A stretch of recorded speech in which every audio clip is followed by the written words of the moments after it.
Perkenalkan, nama saya Husnul Fikria dengan NIM 23021040195. Saya Paulia Deviana Puspitasari dengan NIM 2109102011158. Saya Ulfia Dwibawanti dengan NIM 2109102011054. Saya Konita Veronisa dengan NIM 2302104011100.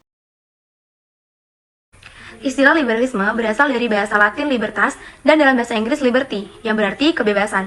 Paham liberalisme menghendaki kebebasan individu dalam bidang politik, ekonomi, ilmu pengetahuan, kebudayaan, agama, termasuk kebebasan sebagai warga negara. Berikut penerapan liberalisme Inggris dalam bidang politik, ekonomi, ilmu pengetahuan, kebudayaan, dan agama. 1. Penerapan liberalisme dalam bidang politik. Liberalisme telah membentuk dasar bagi sistem politik Inggris yang modern. Inggris memiliki sistem demokrasi parlementer di mana kekuasaan eksekutif ditentukan oleh hasil pemilihan umum dan diawasi oleh parlemen. Liberalisme juga mendorong terciptanya lembaga-lembaga independen seperti pengadilan, badan kehakiman, dan ombudsman yang bertujuan untuk memastikan pemerintahan yang transparan, akuntabel, dan adil. Selain itu, prinsip liberalisme juga memperjuangkan pengakuan dan perlindungan hak-hak individu dari campur tangan pemerintah yang berlebihan. 2. Penerapan liberalisme dalam bidang ekonomi. Liberalisme telah memainkan peran penting dalam membentuk struktur ekonomi Inggris. Prinsip-prinsip pasar bebas, persaingan yang sehat, dan minimnya campur tangan pemerintah telah menjadi ciri khas dari model ekonomi Inggris. Liberalisme ekonomi ini mendorong inovasi, pertumbuhan ekonomi, dan efisiensi dalam alokasi sumber daya.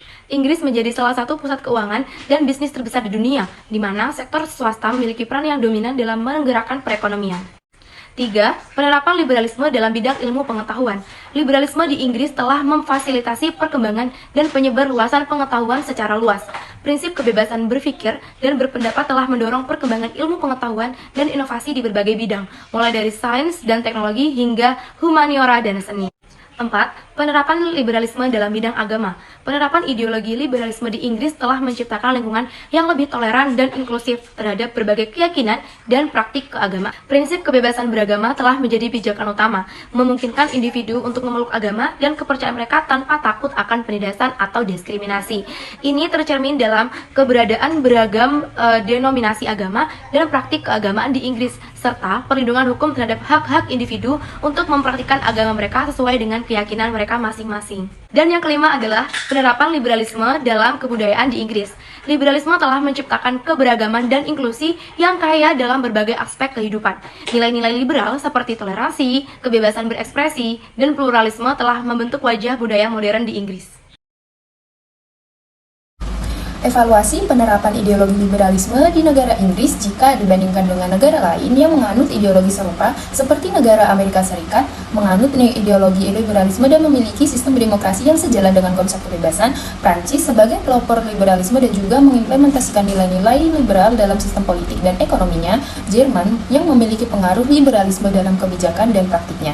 Di Inggris, penerapan ideologi liberalisme memiliki kelebihan dan kekurangan yang perlu dievaluasi berdasarkan beberapa aspek, seperti kelebihan ideologi liberalisme di Inggris. Yang pertama, terdapat kebebasan individu, dengan menghormati hak individu dan memiliki kebebasan untuk mengejar aspirasi pribadi tanpa campur tangan berlebihan dari pemerintah.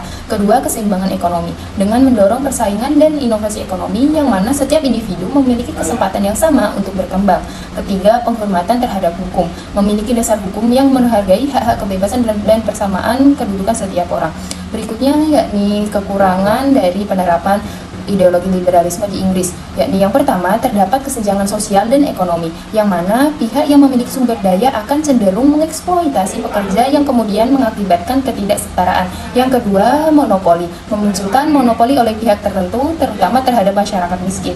Ketiga, kurangnya perhatian pada masalah sosial. Dikarenakan ideologi liberalisme terfokus pada kebebasan individu, isu-isu sosial yang memerlukan perhatian kolektif menjadi terabaikan.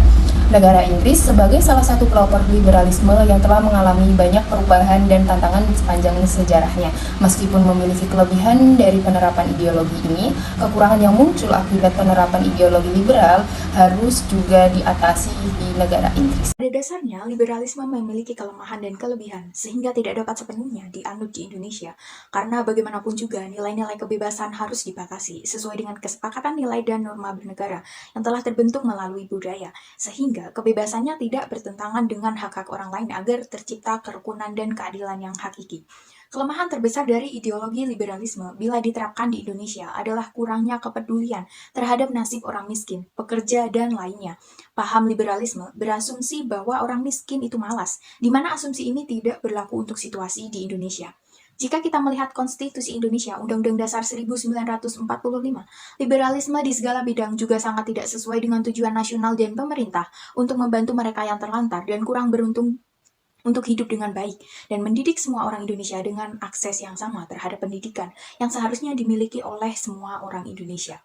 Jadi, pada prinsipnya, tidak tepat untuk menerapkan liberalisme di Indonesia secara menyeluruh, karena Indonesia sendiri dari dulu dikenal sebagai negara dengan sistem campuran. Dalam arti, hal-hal positif dapat diikuti, namun tetap terikat dengan budaya dan adat istiadat kita. Karena meskipun pada prinsipnya manusia dilahirkan bebas, namun kita sebagai bangsa tetap terikat dengan norma dan adat istiadat yang hidup dalam masyarakat Indonesia. Ideologi liberal di Inggris dan Pancasila di Indonesia memiliki perbedaan yang signifikan. Ideologi liberal di Inggris berasal dari ideologi liberalisme yang mengusung kapitalisme, kebebasan, dan demokrasi. Ideologi liberalisme di Inggris mengakui hak individu tanpa mengabaikan kepentingan bersama, menolak adanya pembatasan khususnya dari pemerintah dan agama, dan mengusung kebebasan berpikir individu. Sedangkan Pancasila di Indonesia adalah ideologi yang didasarkan pada prinsip dasar kebebasan yang bertanggung jawab, kebebasan berpikir individu, menolak adanya pembatasan khususnya dari pemerintah dan agama, rasa perhatian, simpati, dan empati antar individu tanpa memandang status, kepemilikan sosial masyarakat dan pemerintah, keterlibatan negara, dan kebebasan mayoritas menjadi dasar utama atas kepemilikan sosial, kepemilikan umum, kepemilikan negara, atau kombinasinya.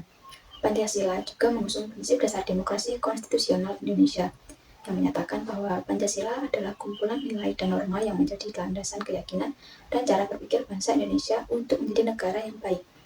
Pancasila juga mengakui hak individu tanpa mengabaikan kepentingan bersama, menjunjung tinggi toleransi agama, dan mengusung kebebasan beragama. Jadi, kesimpulannya, penerapan ideologi liberalisme di negara Inggris memberikan dampak yang signifikan terhadap politik, ekonomi, ilmu pengetahuan, budaya, dan agama. Hal ini telah membentuk sistem politik modern, mendorong pertumbuhan ekonomi dan inovasi, memfasilitasi pengembangan dan penyebaran pengetahuan, serta menciptakan lingkungan yang lebih toleran dan inklusif terhadap berbagai keyakinan dan praktik keagamaan. Namun, penerapan ideologi liberalisme di Inggris ini juga mempunyai kelebihan dan kekurangan yang perlu dievaluasi dibandingkan dengan negara lain yang berideologi serupa. Selain itu, ideologi liberalisme tidak sesuai jika diterapkan di Indonesia karena budaya dan masyarakat di Indonesia yang sangat berbeda dengan budaya-budaya di negara barat, serta perlunya mengutamakan kesejahteraan dan kesetaraan sosial.